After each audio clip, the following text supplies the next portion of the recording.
My parents didn't shout. They didn't get red in the face or throw accusations. They sat across from me at their dining table, hands folded, voices level, and told me they were going to raise my rent unless I agreed to watch my sister's kids for free. 4 hours every evening, 2 full weekends a month. They called it pitching in for family. I knew exactly what it was, pressure, framed as duty. Most people would have cried in that moment. I didn't. Something in me went still instead, like water freezing mid-ripple. They thought I would cave the way I always had. They didn't know I was done playing the role they'd written for me. My name is Lauren Miller, and for years I convinced myself I'd put enough distance between me and my family to finally breathe. Not disappear, just live without feeling like every step I took needed their approval.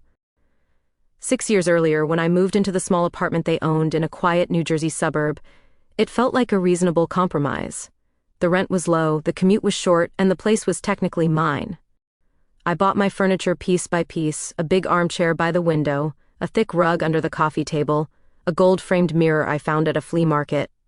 It wasn't fancy, but every item was something I chose. I clung to that.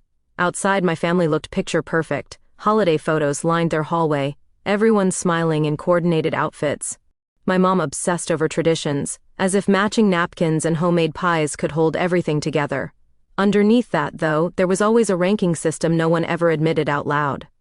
My older sister Hannah was the center of gravity. She needed more support, more patience, more understanding. When she married her husband Eric and had 3 kids, Sophie, Noah, and baby Grace, my parents' entire world orbited around her house. I wasn't jealous. At least, I told myself I wasn't. I just learned very young that in my family I was the responsible one, the flexible one, the one who could be counted on to adjust, apologize, reschedule, and quietly absorb whatever no one else wanted to carry. When Hannah needed help, I gave it. When my parents had a crisis, I rearranged. If something felt unfair, I swallowed it. It was easier than starting a war I knew I'd lose. But there's only so much you can swallow before it gets stuck. The weeks before that family meeting, my mom's tone started to change. Little comments about how families take care of each other slipped into every phone call. Hannah sounded exhausted, talking about sleepless nights and Eric's frequent business trips. I listened, sympathized, and then went back to my own life. My full-time job as a financial analyst, my reports and deadlines, the quiet satisfaction of a paycheck I'd earned myself. So when an email from my mom popped up with the subject line family meeting, attendance required, I rolled my eyes. I assumed it would be about something trivial, like planning Thanksgiving or rearranging the garage. I had no idea they were about to turn my home and my income into bargaining chips. The moment I walked into my parents' living room, the air felt wrong. My dad was pacing near the window, hands behind his back like he was about to deliver bad news to an employee. My mom sat on the edge of the couch, posture stiff, jaw set. Hannah huddled in an armchair, twisting her wedding ring around and around. "You're late," my mom said. "It's 2 minutes to 12, I answered. "You said noon?" She dismissed that with a flick of her hand. My dad pointed to the love seat. "Sit down, we need to talk." I sat, my purse at my feet, my chest tightening. "Your sister needs help," my mom said, sounding both sympathetic and rehearsed. "I'm drowning, Lauren," Hannah whispered. "Eric's gone so much for work, the kids, I can't keep up." I nodded slowly. "Okay, what kind of help are you asking for?" My dad took over. "We've discussed it as a family. The best solution is for you to take on more responsibility with the kids." "Responsibility?" I repeated. My mom reached for a folded piece of paper on the coffee table. "We made a simple schedule, just until things calm down." She started reading it like a contract. "Pick up Sophie at 3:10, pick up Noah at 3:25, bring them home, supervise their homework, make dinner. Stay until Eric gets back, usually around 7, and we'd like you 2 weekends a month, full days." My mouth went dry. "You're asking me to come over every day after work and most weekends? We're asking you to support your family," my dad said firmly. "Don't call it babysitting, that sounds cheap. I work until 6, I reminded them, sometimes later. That's not possible. You can adjust," he said. "You're single, you don't have children, your job shouldn't come before family." There it was, the invisible stamp on my forehead, available. Disposable, convenient. "And if I don't?" I asked quietly. My parents exchanged one of those quick, silent glances that meant the decision had been made long before I walked in. "Well," my mom said, "we've been generous with your rent. $750 is well below what that apartment is worth now. If you won't help, we'll need to raise it to match the market." My stomach lurched. "So you're saying if I refuse to be your full-time unpaid nanny, you'll hike up my rent?" "We're saying that if you choose not to contribute with your time," my dad replied, "you'll contribute more financially. That's fair." Hannah finally looked at me, eyes glassy. "I really do need you," she whispered. Something inside me gave way. Not loudly, not dramatically. Just a quiet snap of a thread that had been pulled too tight for too long. "I need to think about this," I said, standing. "We need an answer today," my dad replied. "You'll have one," I said, "just not the one you're expecting." Back at my apartment, I shut the door and leaned against it, my heart punching at my ribs. The space looked the same, the armchair, the rug, the sunlight pooling on the hardwood floor, but it felt completely different. My parents hadn't offered me support. They'd extended a loan and were now calling it in with interest. I pulled my lease out of the kitchen drawer. I'd signed it years ago, trusting that, because it was my parents', I didn't need to read every line. This time I did, carefully, word by word. My panic slowly cooled into something sharp and precise. They couldn't raise the rent overnight. They couldn't increase it more than a set percentage per year. They had to give written notice months in advance. Legally, all they'd done at that table was bluff. I opened my laptop. By midnight, I'd contacted a rental agent and bookmarked half a dozen listings. By the next morning, I'd requested 3 days off work and scheduled showings. On Wednesday, I walked into a renovated loft 20 minutes away. Red brick walls, tall windows, no memories embedded in the paint. I applied on the spot. On Thursday, I was approved. I didn't say a word to my parents. That night, I started packing. I worked methodically, clothes, dishes, books, decor. I labeled each box neatly. The more things disappeared into cardboard, the more I felt like I was pulling myself out of a net I hadn't realized was wrapped around me. On Friday, I typed up my 60-day notice, exactly the way the lease required. No drama, no explanation, just dates and my forwarding address. I mailed it by certified post, kept the receipt, and went back to my boxes. The movers arrived early Saturday morning. Rain tapped against the windows as they carried out my furniture. I wiped down the counters, checked every cabinet, made the bed one last time, even though no one would sleep in it. When the place was empty, I put the keys on the kitchen counter, took one last look around, stepped outside, and pulled the door shut. The click sounded like the end of a chapter. By the time my parents drove over to talk about the rent, the apartment was bare. My phone started buzzing before I'd finished stacking the first boxes in my new living room. 10 missed calls, then 16, then over 20. Voicemails piled up. I didn't listen to a single one. I didn't need to hear my mother's outrage or my father's wounded authority. I blocked their numbers instead. The silence afterward didn't feel peaceful yet, but it was at least quiet in a way I chose. That calm lasted 2 days. On Tuesday, a certified letter showed up at my office. My chest tightened as I opened it. It was exactly what I expected, guilt dressed as concern mixed with veiled threats. They demanded that I return home immediately to address the family situation and mentioned potential legal steps if I didn't. I walked the letter straight to my friend and attorney, David Lawson. He read it, eyebrows lifting. "They can't do anything," he said. "You followed your lease. There's no case here, but we are going to answer this."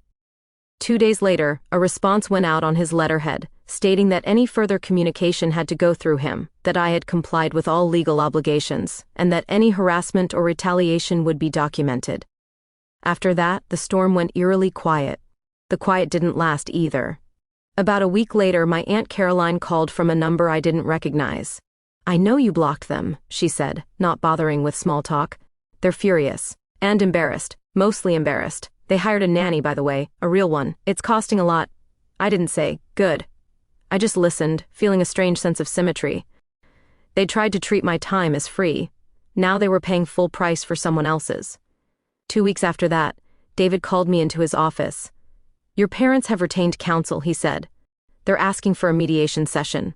I could have refused, but a part of me wanted everything said out loud, where someone neutral could hear it. I was tired of being the only witness. The mediation took place at a conference center downtown on a gray November morning. I wore a navy suit and pulled my hair back, more for my own resolve than for anyone else. My parents sat on one side of a long table with their attorney, a woman named Karen Blake. Their faces were pinched and pale. They didn't look at me.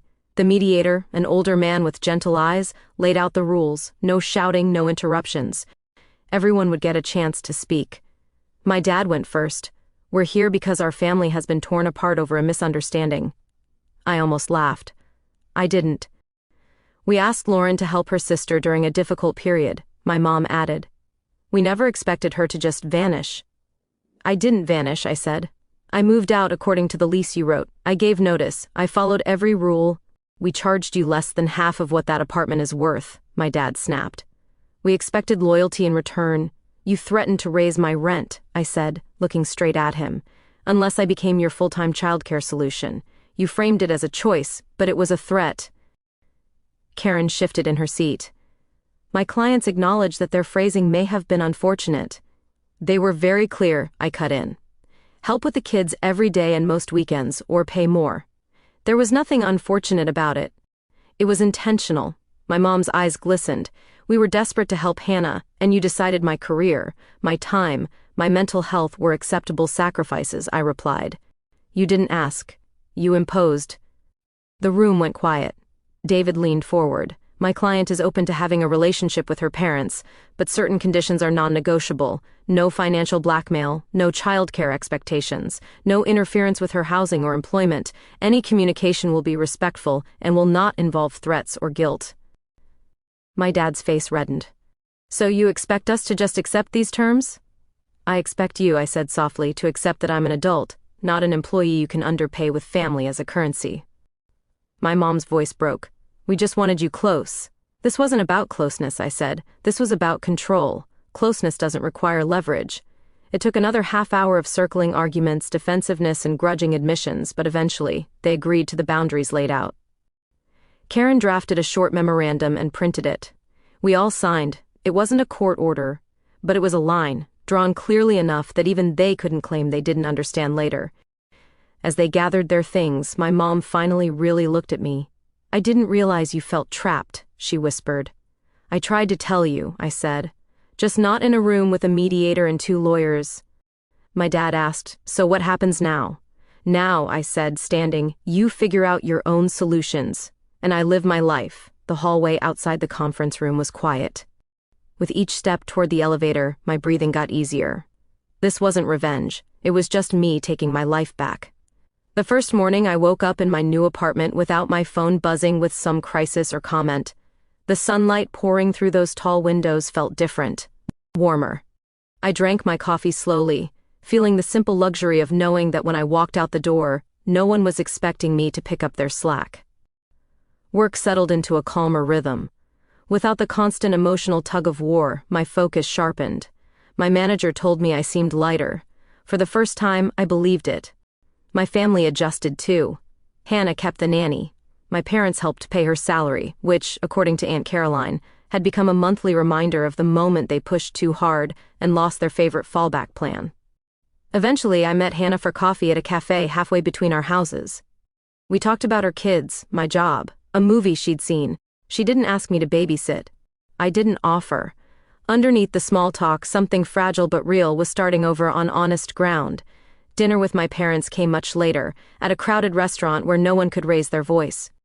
It was stiff and careful, but not hostile. They asked about my place. I described the brick walls and the way the light hit my kitchen in the morning. They listened. They didn't suggest I move back. Our relationship isn't magically healed. It may never be what they pretend in those hallway photos. But it's no longer built on obligation and fear. And that, for me, is enough. Looking back, leaving that apartment wasn't an impulsive escape. It was an act of survival. Drawing a boundary didn't break my family. It exposed the cracks that were already there, and gave us the chance to decide what, if anything, was worth rebuilding. Here's what I know now.